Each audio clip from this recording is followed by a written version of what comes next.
Hey everybody, welcome to today's edition of Haggerty Dog Training Live Online. It's 2:15. I know we are always scheduled for 1:30, and I apologize. Today is a snow day for Haggerty Dog Training, so all the dogs are home, hopefully in their beds, chewing a bone, or maybe learning tricks with their owners. So I do apologize for running late. I actually got caught up in homework, schoolwork, homeschool with my daughter. We were studying some exciting things about uh, the Trail of Tears and all that good stuff. Nothing that had to do with dogs. I'd prefer the history of dogs. But anyway, we did have a few questions that came up, but the most popular question that came up this week was, how do I find a good breeder? I want to talk about purebreds a little bit. I want to talk about mixed breeds a little bit, and I want to touch upon doodles a little bit. Let me start. I have a family I'm working with. They have a little Bernedoodle. The Bernedoodle we have doesn't look like the other Bernedoodles we've trained. Now, that's not a good thing. That's not a bad thing. It's simply a statement of fact. But what it does tell you is that Bernedoodles don't have a set type. When you speak with purebred dog breeders, they will talk to you about setting type of a breed. You'll see when you go to a dog show, a dog breeder, their entire line looks very similar. And yeah, you might look at them side by side. Oh, yeah, but they're both golden retrievers, breeder A and breeder B. No, breeder A has a different typeset than breeder B. The reason why we don't see Bernedoodles or most, I'm not going to say most doodles, why we don't see Bernedoodles that all look alike, because we've had some of them look completely differently, is because typically doodle breeders are somebody who thinks like, oh, it would be really cool. I'm going to make some money. My friend has a Bernedoodle. I have a Bernese Mountain Dog, or I have a poodle. That guy has a Bernese Mountain Dog. I heard I can make a lot of money. And they're just putting a Bernese Mountain Dog and a doodle together. Now, maybe they're putting a Bernedoodle and a Bernedoodle together. That's possible too. But there's no set standard for breeding Bernedoodles. Now, what do I mean by set standard? The American Kennel Club, each breed club, each purebred club, meaning the Husky Club of America, Poodle Club of America, Pug Club of America, they have a set standard. Now, what does that mean to the average dog person? What it means is, this is what we feel that the dog should look like and how the dog should be built correctly to maintain and to perform the function for which it was bred. When you have a set standard, ear set, eyes, conformation, meaning the structure of the dog, how well it moves, that seems a little like, who cares? The average dog owner doesn't really care about that. And I understand that. And that's why average dog owners look at like, oh, show dogs, they're all beautiful as far as we're concerned. And yes, they are all beautiful. But what it means is that there's a standard to which breeders of pugs, of huskies, of goldens, of all your purebreds adhere to, generally speaking. That's not to say that you're not going to find golden retriever breeders that don't breed to a standard, but in an ideal situation, they're breeding to a set standard. They are proving their breeding program, whether it's in hunt tests or companion dog events such as obedience competition, agility, tracking, whatever that event might be. They are proving their stock in those events. When you're dealing with breeders that breed for a purpose and to the standard, you're dealing with a much more involved breeding process than Joe and Susie getting their Bernedoodles together. And truthfully, and please don't think I'm picking on Bernedoodles, because I'm really not picking on Bernedoodles. I'm just using it as an example. When you have Joe and Susie who have two Bernedoodles, I can assure you down that line of the Bernedoodles, that Bernese Mountain Dog and that Poodle did not start from somebody who was breeding for good temperament. We unfortunately get dogs of all breeds, mixed and purebred, that will have temperament problems. What happens though a lot of time is, I'm going to call them the novice breeder. They don't really think about true temperament. They may not be experienced enough to know whether or not this dog should be bred. they're just sort of haphazardly putting dogs together, and that can create problems later on down the road. So I had this one family that said to me, well, why didn't anybody tell me my Bernedoodle was going to be so active? We have owners down the street and their dog is so much more mellow. Couple of things going on here. One, everybody always compares their dog to the dog down the street. Maybe the dog down the street is 13 years old. Or if you're going to compare them to your dog that you had last time, that dog that died 2 years ago at age 15, you forget what it was like at 1 year of age. So I can assure you, your past dog may not have been as perfect as you remember, at least at the same age, at a young adult, as a puppy. So you want to keep that in mind too. And you can't compare your neighbor's Bernedoodle to your Bernedoodle or your neighbor's golden retriever to your golden retriever. They're different dogs. That's like me comparing my kids. Well, why is one kid doing this and the other kid's not doing that? And why is one kid, college bound and one isn't? And how come the kid down the street is going to Harvard and mine can't even get into a community college? You can't compare. Every dog is different. And there are differences within the breeds. So before I digress, because there are so many different topics I can take this on, and I mean, I could be here all day with all the different topics that this can touch upon.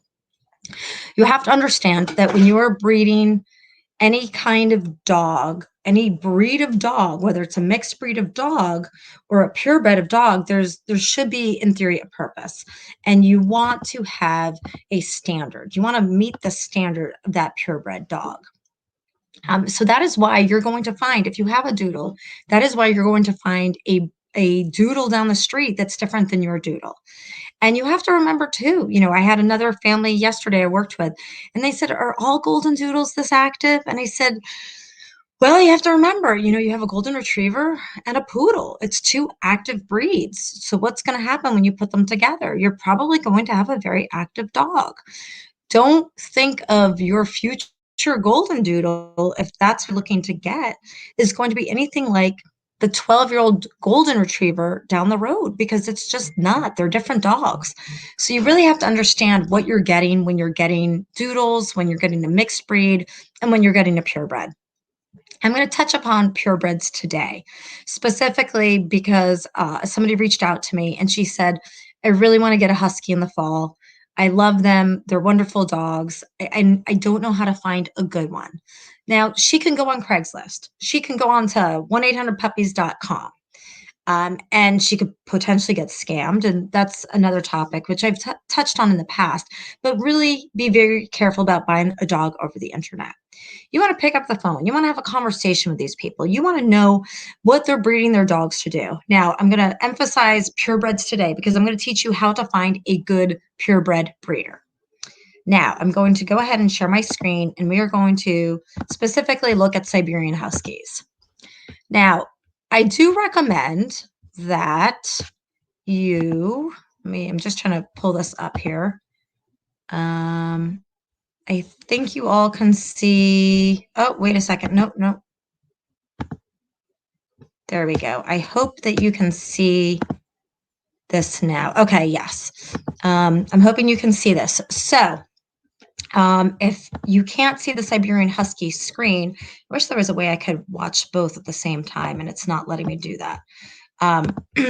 What you want to do is you want to take the breed of dog that you want, and you want to go to that club's website, which in this case would be the Husky Club of America. So we're pulling up the Husky Club of America, and we're going to go to the Siberian Husky. You want to read all about the Siberian Husky. You want to read about, well, education is more for judges. You can see all of the things that Huskies participate in. Where are we? I know we should be finding, where are our breeders? Find a Husky. Breeder referral. Okay. So we're going to go to breeder referral. If you go to breeder referral, hopefully not all breeds have this, but you're going to see all about the breeders and the code of ethics that the breeders need to abide by.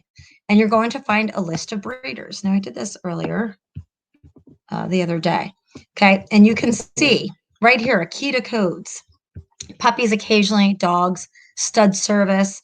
They participate in conformation, racing, obedience, agility, rescue, referral, help, handling, working pack dog. Now, you'll see here, this is where you have your list of breeders. They give you the option to mail them, email them, call them. And then if you move further over, you're going to see what they do. Do they have puppies, stud dogs? Do they do conformation, obedience? All of their little codes are right there. All right, so that's where you would start. You want to look locally and find your breeders, find your local breeders. All right, once you find those local breeders, you're going to start calling them. You want to call them, you want to email them. If you call them on a weekend, you're probably not going to get anybody on the phone. But I would also send them an email. And truthfully, your good breeders, they are going to be inundated with phone calls, etc., and emails. So what ends up happening is they are not always going to get back to you right away. So you want to sit tight and be patient. Sometimes you can follow up with another phone call, another email. Now, this is where it gets a little tricky. Not so much tricky, but breeders can be an interesting bunch. Some of them are very helpful. Some of them blow you off like they're the Queen of England. Actually, the Queen of England is probably more polite than some of them are. But anyway, so you want to talk to them about the breed. You want to ask them, you know, I'm interested in a puppy. I want a companion. Do you have anything available? When will you have anything available? If the first thing they tell you is, no, I don't have any puppies available, ask them politely, do you know anybody who might have some puppies available? They'll refer you to somebody, or they may not refer you to somebody, but go ask for somebody else's name. The next thing you want to do is, if they have puppies available, you want to go on and you want to start discussing with them the health testing that they do with the dog. Now, I'm going to share my screen again so you can see. You're going to go on your breed group list, your breed list here. And let's see.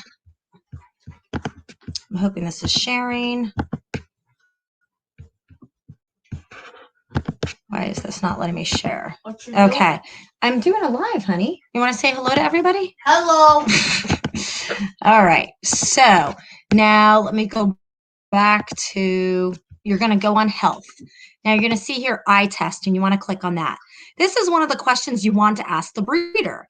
Ask them. Now be careful on how you word this, because if you call a breeder that's not on the breeder referral list and you're just Googling, don't ask them, do you do health tests on your dogs? Because a lot of these breeders that are like 1-800, I've got a puppy to sell you, they're saying, oh, yeah, he's had all of his health checks.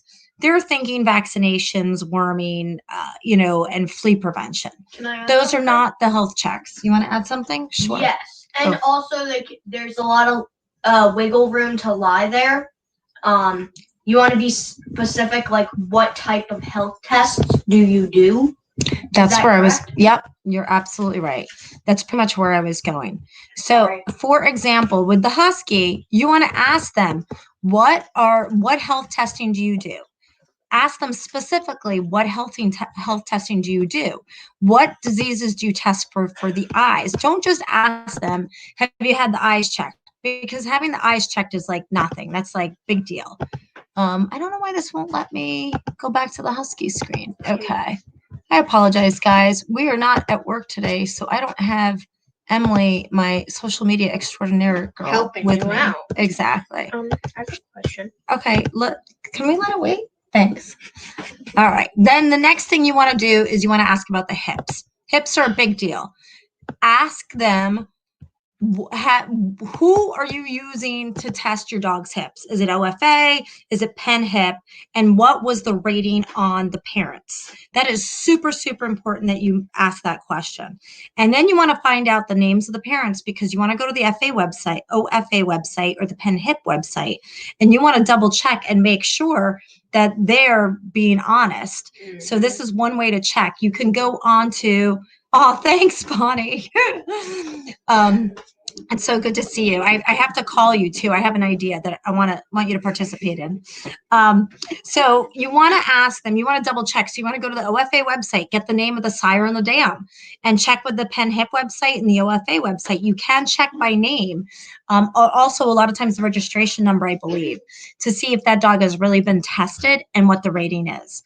I would not Thank you so much, Bonnie. I would not throw out a dog's breeding if it was like fair, good, or excellent. Penhip has something a little bit more precise.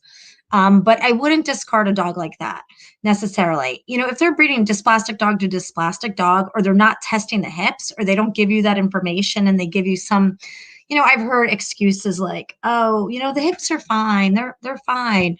I wouldn't, I'd kind of blow off that breeder. I'd say, okay, thank you so much for your help. I really appreciate it. And I'd move on to the next one. So you want to find out about the hips. Now there is yes, Sarah. Can I add something just in general? Absolutely. And when looking for a breeder, you want to see if there's a purpose they're being bred for. Because a lot of breeders will just breed for a profit. But there's a lot of breeders out there that actually breed for a purpose, whether it's hunting, tracking, service dog work, therapy dog work, a show. Some breeders.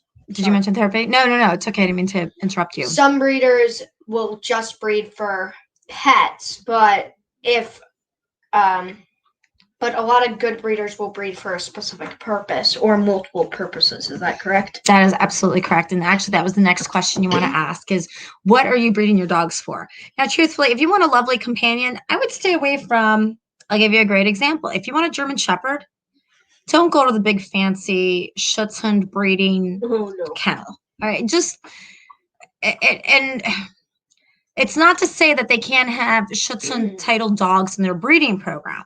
But when you have some working dog kennels that they're breeding these high drive dogs that are drive, and they're selling to police departments and they're selling for top scores in Schutzhund, you're going to get a lot of dog. And for your family, it may be more dog than you can handle. And we've had a few of those dogs come in and they're wonderful. Don't get me wrong. They're smart. They're beautiful dogs and they're healthy dogs. But just be careful that you're not getting this machine, this animal that's just way more than you're ready for. If you are the average dog owner, you don't need a crazy high driving dog. And especially if you have young kids, that's also not really a great thing. Absolutely.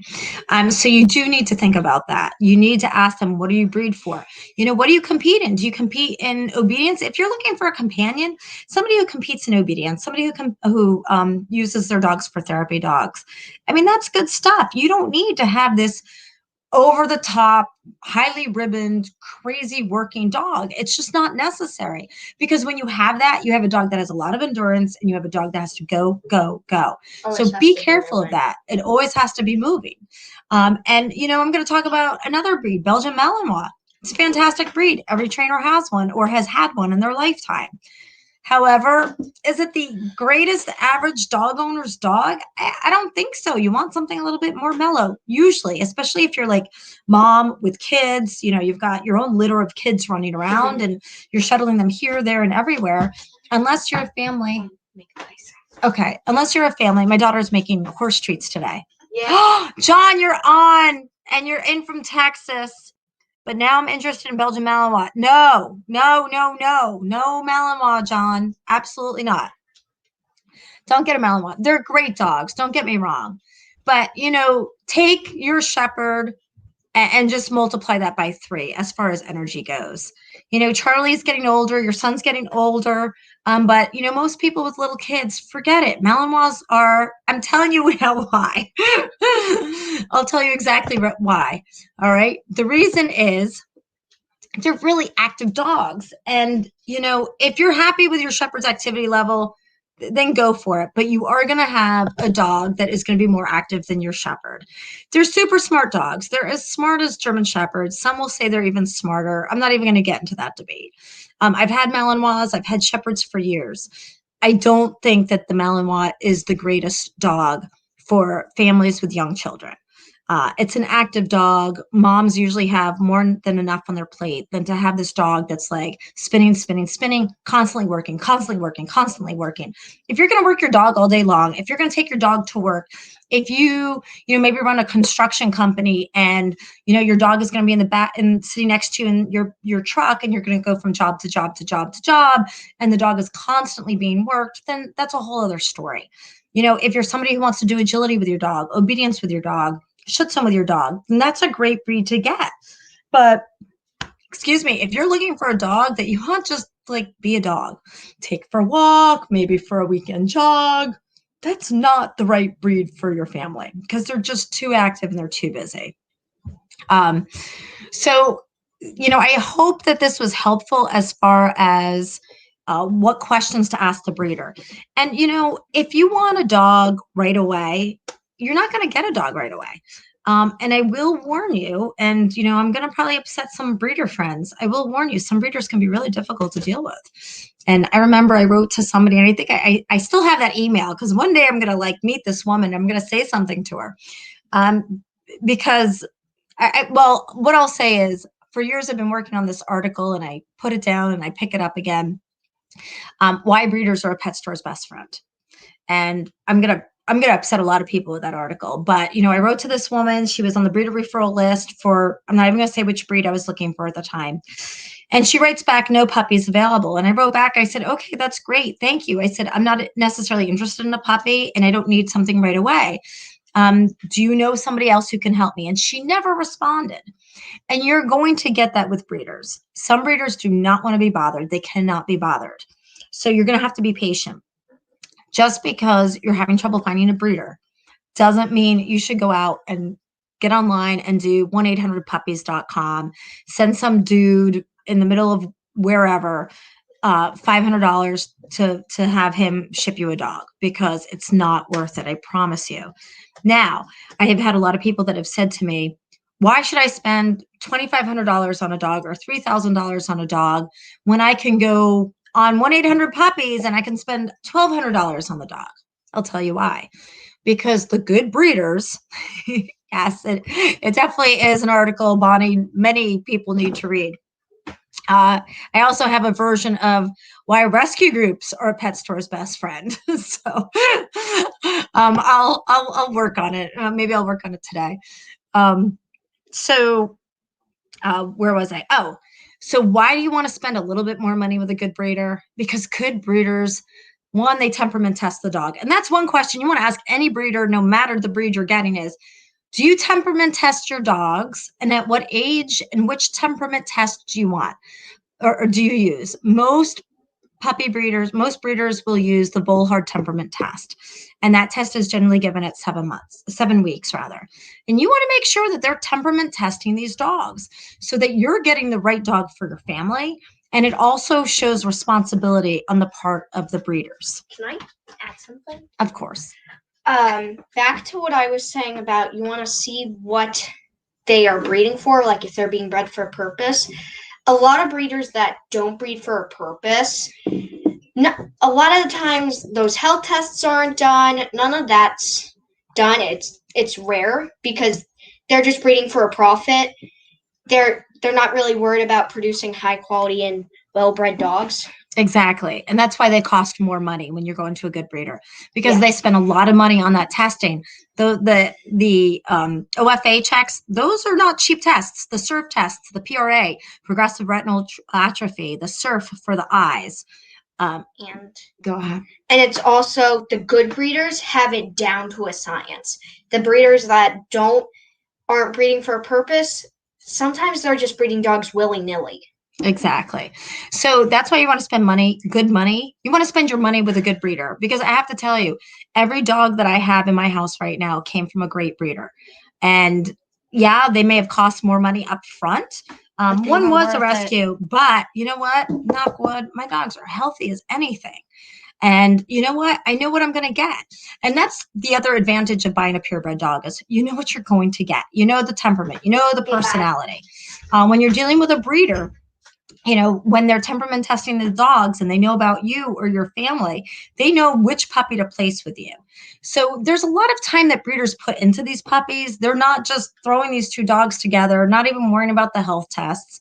And then at 6, 7, 8 weeks of age, they're shipping the puppies off to you and cashing your check. So I hope this was helpful to you. What you want to do, remember, if you think you want a new puppy and you're going to go for a purebred dog, just Google the breed, just put in like Pug Club of America, German Shepherd Dog Club of America. That is the parent club of the AKC, and that is the best resource for breeders. I strongly recommend you do that. If there's anybody out there that's listening, I'm really glad that you're here. And if you have any questions on how to find a good breeder, by all means, give us a call, email us, post a comment on the video, and we should see it after it's published. I can't emphasize it enough. Go to a good breeder and be patient. I promise you, you're not going to find a puppy right away, but just be patient. And the other thing is, too, if you're interested in an older dog, a lot of these breeders will retire their show dogs or they'll retire their breeding stock and they want to find good homes. As a matter of fact, my little Norfolk Terrier, I did not get him as a puppy. I got him from a breeder. She was getting older and she really needed to downsize her kennel. And I didn't spend too much money on my little Sam, and he's a good little booger. And he's healthy as anything. But, I got him. He was about 3 when I got him. I'm just looking around because I know he was in here a minute ago. So by all means, go to a good breeder. I promise you it's worth it. And maybe next week I'll talk about pure mixed breeds and more about Doodles and, what to look for if you're going to get a mixed breed. And I hope you guys all stay warm, safe. Texas, I hope you get your power back soon and your water and your electricity that is your power. And most of all, I hope you get warm weather so they can defrost all the windmills for you guys and you can get back to normal. I hope you guys stay safe. Everybody take care and have a great day. Thanks for tuning in.